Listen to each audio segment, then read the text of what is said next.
Hi everybody, my name is Elaine Duff and I'm here in Miami at the BBQ and Craft Company, and I'm sitting at the bar with the lovely bartender Kelly, who's been making me some delicious Bird Dog whiskey cocktails. So Kelly, what are you making me now? So next we're going to be making the Black Cherry Old Fashioned, and it's basically a play on our classic cocktail, the Old Fashioned, using the black cherry flavored Bird Dog whiskey and then a little bit of bitters, and that's it.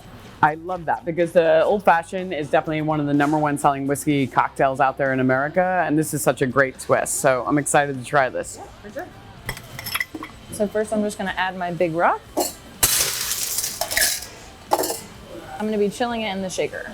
So we're just going to add 2 ounces of the black cherry flavored Bird Dog whiskey. So what kind of bitters are you using? The aromatic bitters. So just 3 dashes of that. So what does that do? Like, it just adds a little bit of complexity? Yeah. So you always want to stir your Old Fashions and just to chill the whiskey, and then whenever you strain it over the ice cube, it won't melt automatically. That sounds fantastic. So especially when we're in this warm environment, so we definitely want it to be a little bit colder rather than just pouring on the cube, which will take a little bit of a while to actually chill down. And I'm assuming it also mixes all the flavors together. It does, for sure.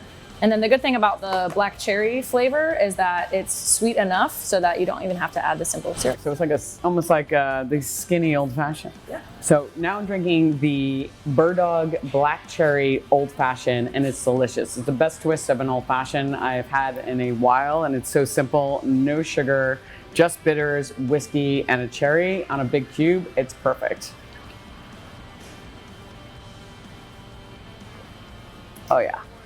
For those of you looking for a different twist and an easy one for your Old Fashioned, that is definitely it.